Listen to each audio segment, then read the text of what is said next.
Alhamdulillah suma alhamdulillah. Mi dakpe na mau nu se patato. Mau ke wo jin kusi kuda nigban. Mau ke ne do gada mi to gbo fona dena. Ado jasi. Ano pa ya meda. Ano fwa hemen kone. O mau kike kone to. Da ho matia ho. Ezu peperepe.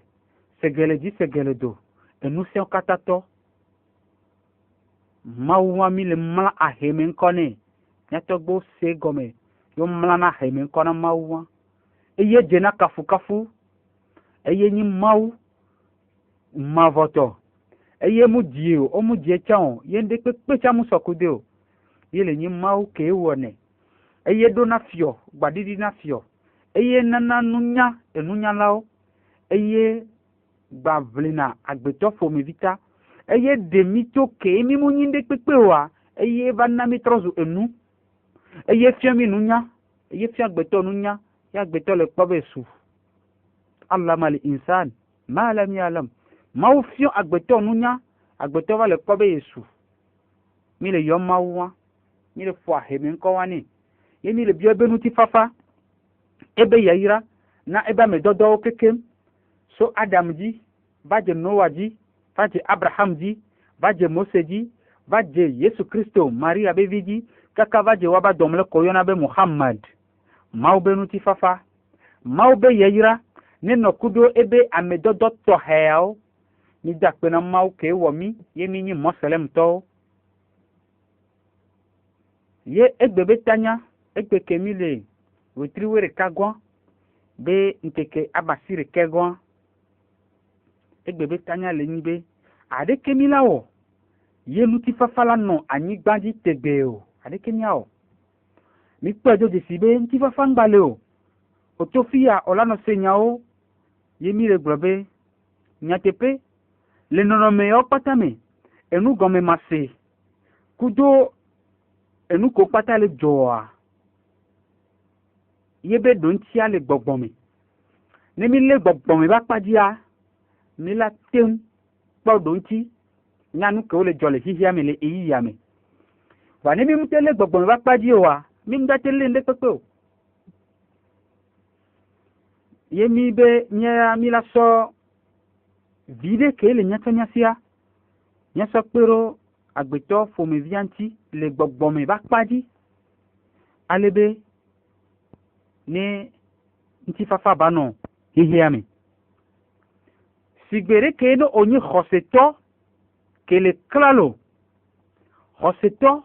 ke nya enu esubo bele. Khoseto ke jesero ko ya. Olanya be enu ko pata le jo le hihiame a. Gbogbome be ende ye benyi. Muni ntila me be nya benyi o. Gbogbome be nuwe.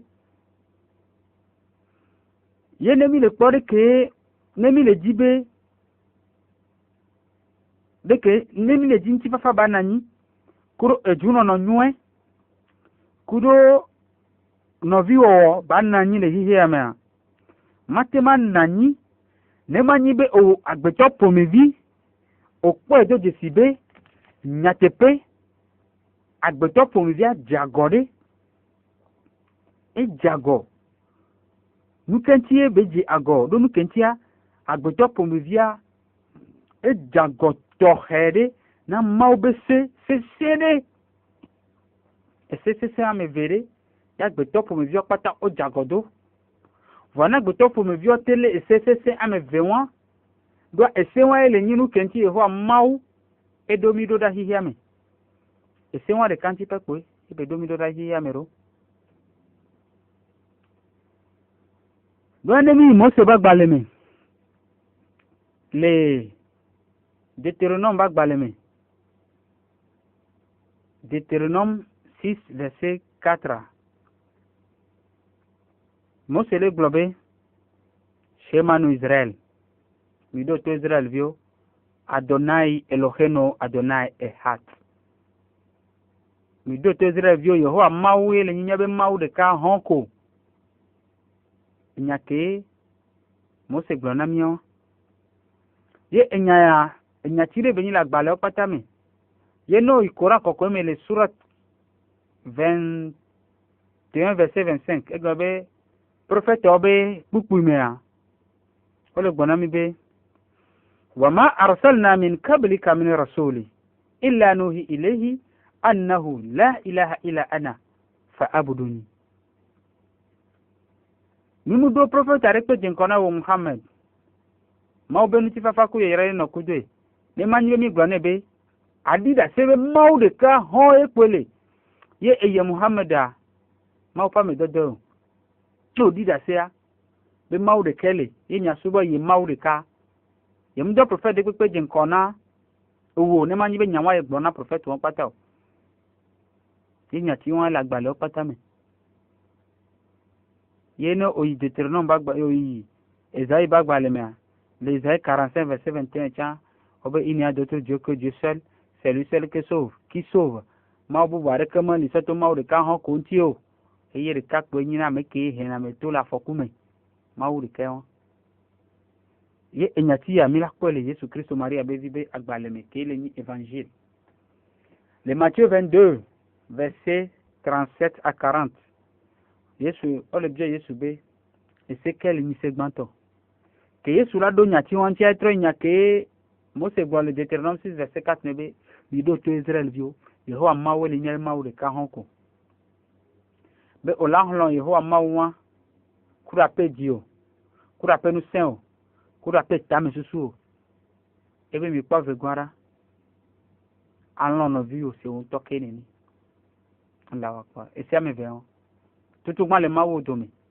je vegwa no vio e go me be ese gban to a ye le ni be ese ke la e dibe se ele ni okura pe wo la do mi je vegwa le nya ni gban be se ele ni okuro no vio ke le ni ani e ko si bo ke ni Allah akbar ya da pena mawo Jésus Christ ye dire bobe ese re pepe kudo prophète are pepe a nyati ve wanti maudoro e gomele nibe adida sebe maude ka ho ele ye alon no vio se un tokere ni nyati ame ve wanti maude be prophète pataro ne leke no va islam mecha ma opa me dodo ko na be Muhammad ma obe nu ti fafa ku ye yara ni no kudo cha gbana mi be la yu'minu ahadukum hatta yuhibba al-ahihi man yuhibbu li nafsihi ebe amere kimate ma gbrobe ye ni khoseto ye mu lon kento jinero ko na novio ke wano bo ni khoseto are ora karo ma ore kajigba je ve gwa lo novio enya ke mo pa me dodo pata gbon kaka va so de Jésus Christ Maria be vidia enya wa ko wa pata gbon wa ke wa nya ko de sibe enya ti won ti ye Yehowa mawo e jan be prophet o pataro ye enya ti won eye na mi bu eye na do chakachaka mi ame eye na koheo enu ma e ma yo le jola ni baji ni mi oro nya ti ame ve won dia mi la po nti fafa ke mi atogbe Adam plevo po le Eden bome mi la po nti fafa won va ne mi mu waro won di o wa mi la po tutu gba ni mi akumi mo wala do mi dike mi osubo ma wo deke drunya alo deke Fisi are deke olewo lo kuno vi odudu ese ga me ve won e me o de mo se be se wa to le tutu gba to a o le gbona mi le ese gba to mebe ma un to le koko edokwe ye be de edokwe fiomi be na don kuwe ye de o to le kluvi nye homele Pharaon be asime ye nto ye de okudo e ballo le Pharaon be kluvi nye pome sova yi be ngbado ma obu bwa deke so kudo yi o alo asubonde pepe kele jinkusi alo anyigba be tume alo tome be titina aso nuwa do metore pa ndeke pe kele anyigba ji aso ado metone ya awo ngado metono do ayi nyima ohuanu ye ponafi do jijime kakase jijime nelia ego esena kpena jijime kakase jijime nelia ye wona dagbe na jijime kakase jijime akpe tomya pe de sibe si ame vewa ime poe o de 10 commandements le ye me ke o kakale kaka mi va po Israël viobe et c'est 622 loi ke alo et c'est à la femme adin bla be vov Israël viobe sia e me komi po nu opatale donc kemite gbanse vewa ye na mi le potukara donu kentia ne obe awo sewa olanya meke wona nutepe enutepe mawa eye le hen titre titi ba ye titre titi wa ehena edu gbagbava ehena tukara vana le dume ye tukara le dume wa va ngebe hena vano ehena nkomai maiva ye nkomai maiya etro hena ahedadava ya ahedadala te pro ekumefa kewa ne de benibe nyakpata mi kpanko enyati vewa asubo akaruma ude kaji ye alono vio so ntoke na kewa mi mano ko heke mi legbe le hihia mi aw mi mano ko hewa mo mi manya ameke wenyi nutepe ma olao mi la nya mi ko wona nutepe ye mi fafa pola no anyigbaji wa kemi gbe ya na tukara le fie mi la no se ya le fie ame atala no we ya le fie benyi VVCC adekli dudu le anyigbaji kewa nyani amekewe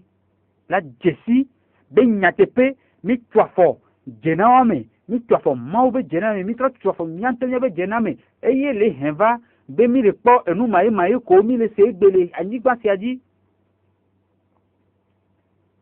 wa mawu mutachi mi nenu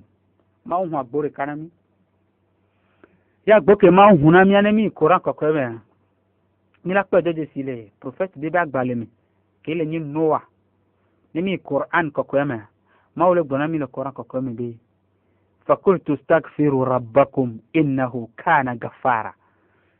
yursilu samaa alaykum midrara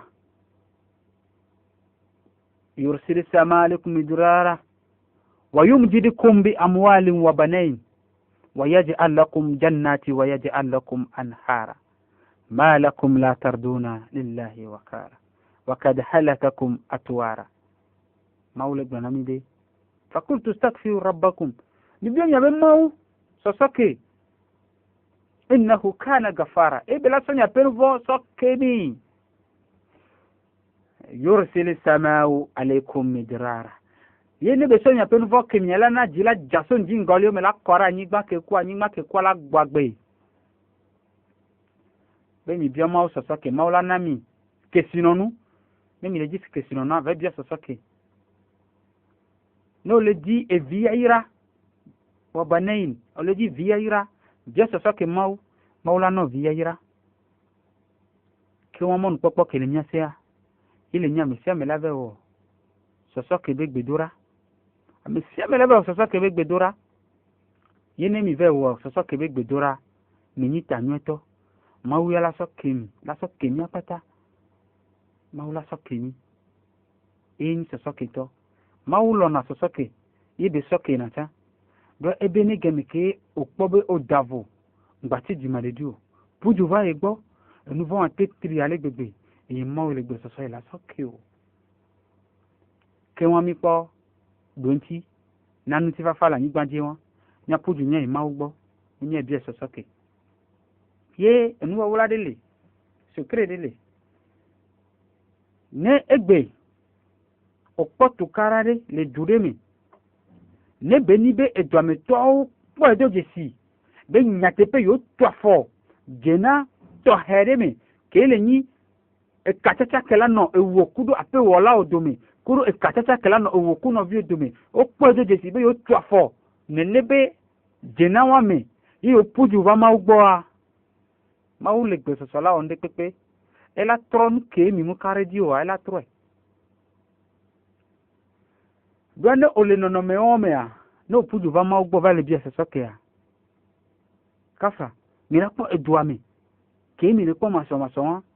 obe khose o pata me siame mi Kristo togbo ulu wo gbedura ulu nu bablame ulu wo gbedura mawu somya pe gojo keni o va mo selem togbo ulu wo gbedura ole mbablabe ole biomau somia penu von sakemi enu gbanu de pepe mu seun so ko ipopo afoko yo kwande pepe kele jo agbogbo me bele ne amesiame ewe le edu kemi maso lanu ye kwasi opato va bo ya mesiame olea ewu na juko won be wa titre wa wonu mayo wa titre lánàá apádọ́ àwọ̀ ewu donu kentia osodo ko ba wula ro mawu gome osodo ko ba daru mawu ji eye wone mawu wona nu ke dure ya mere pe ma bi onyare pepe tion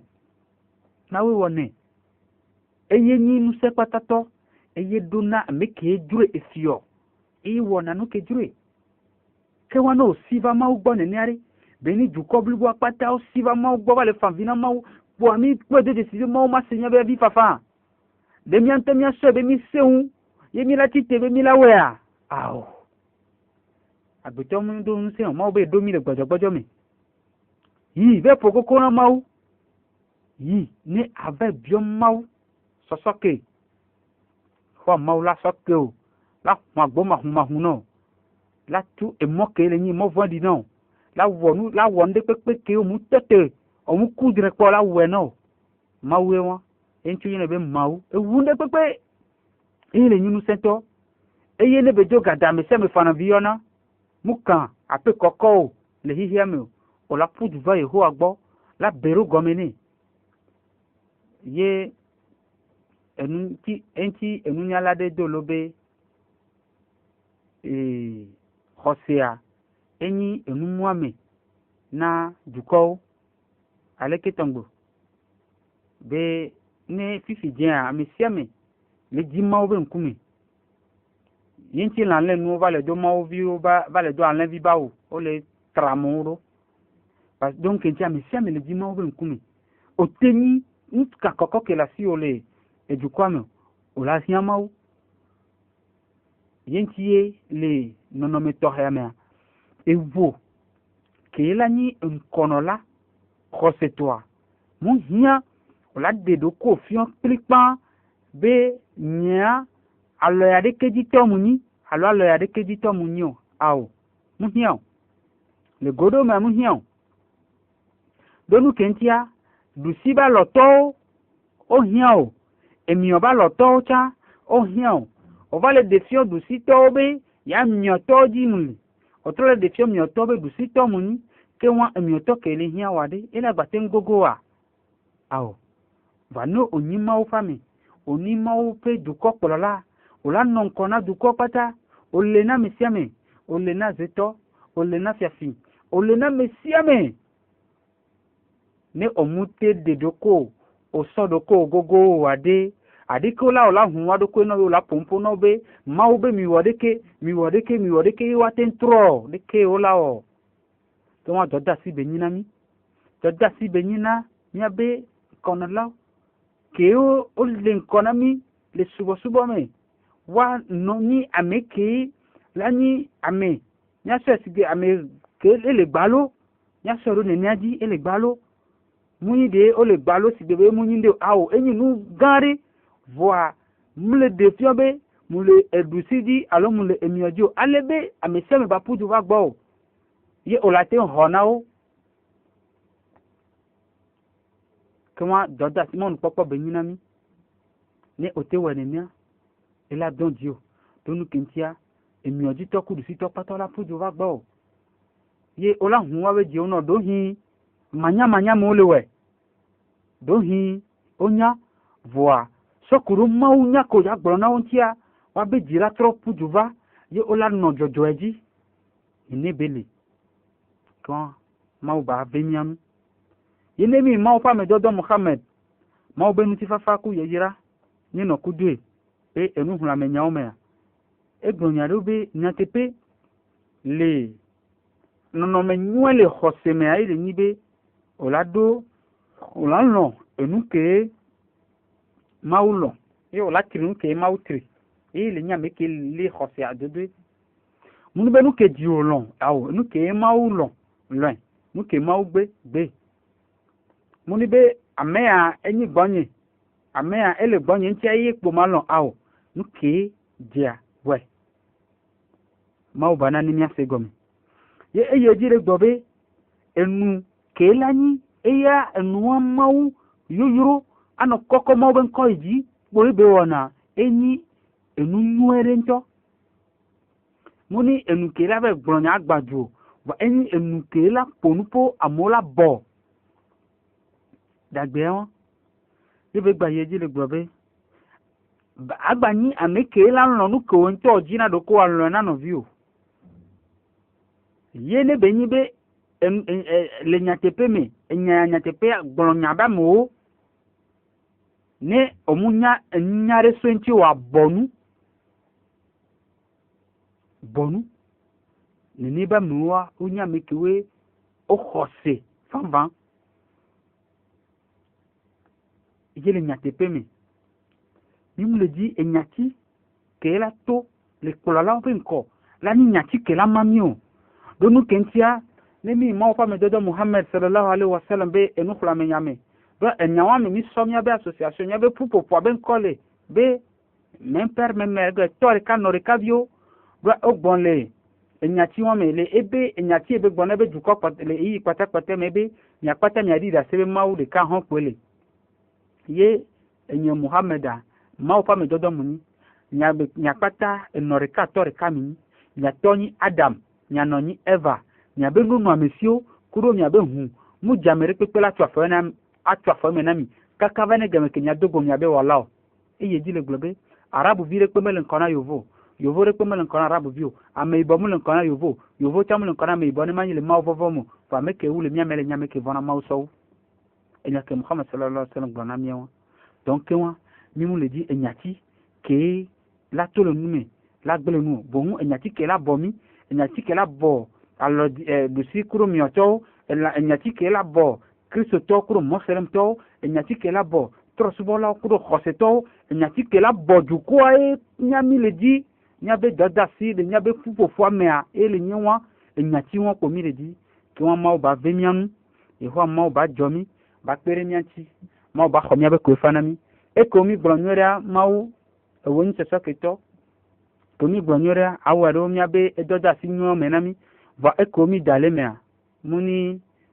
nuso enyati ogbo ke bo humi anto mi abe dada so satana ba meti ame ponti ke wa asokemi e woni se soketo akho mi abe ko fanami anna mi abe togo juko anti fa fane no mi togo juko ame anna mi abe kono lo mi abe polo pata egbenu no junao yeho amawo aso lon to here so do mi amele togo mi pata mi ado aboga mi no mi afanji je ba vi yeho amawo e wo na nu ke ejuro ewe sona lon so do na jukome yeho amawo so don lo so do ju yabe jukome na mi yeho amawo mi le hia lon le mi abe deni gbandi yeho amawo ewe wo na nu ke ejuro amere pe ma bi obe nu kenti owe mawo yeho amawo so lon so do mi amele mi abe edume na mi asonti fafa so do mi abe togo jukome na mi ne ameke edo tepe ya yeho amawo ameke edo dijipe nu pomo ya mawo ewe jesi so mi yeho amawo wadagbene yeho amawo anne la mesi agbedidi ajra eviodo yeho amawo anne nko yi anne mo nu popo ke lagba pere nti kaka mi abe dijipe nu pomo ya lagba yi nko so yeho amawo anne mo nu popo ke chala setenso wo mo nu popo ke bate so na me ko lo odokuya yeho amawo ne mo nu popo we nana yeho amawo ayo dona mi woni doyola ewo yo na dodo kito ho nanko ewo ke yo na do egbe olopo na degbe yeho amawo ayo dona mi apata dono mi ni kekem le tem yeho amawo ayo dona mi yeho amawo asuhore pepe ke le hunhun le iye ma yeho amawo ajrero adonti fafa mi ye afire pepe amere pepe ke le ji soro la de yeho amawo ane soro nweto amere pepe ke de voleji ke sinonu ke le ni evire yeho amawo nana vi ana eviera yeho amawo asonya patenya penu vonso kemi ajomire mo jojo tolaji mimdo amere pe kemi le do metono mimdo amere pe kemi le famvino mimdo amere pe kemi le bio peperenu ne mani be ewo mawo nu se patata ke o din ko se ko daniba ke demi to le mia no nti le mia be manya me ye kudu apenu sen ye mi si dekelo mawo ni da pe na o enu mun le mia si nya koko nya yurun ko nya ko daro gan ke la siwa enumule nya si nya te de gan afion o ke bo hu won to o kafu do kovo ile bi o ma un se patato awoda gbenami anami anojo le nya be togo ni gbanji e afire pepe ke tukara lava e ho ma o atokpa domi tukara ngba va nya be de ni gbanji o yende pepe ke la hen tukara va e ho ma o atete ru nami ya mere pepe ke la hen ti fa fa la hen dagbe vana mia yeho amao akula mea vana mi fafare وصلى الله على نبينا محمد وعلى آله وأصحابه أجمعين. السلام عليكم ورحمة الله وبركاته. ما أهلكنا من قرية إلا ولها كتاب معلوم ما تسبق من أمة أجلها وما يستأخرون. وقالوا يا أيها الذي نزل عليه الذكر إنك لمجنون.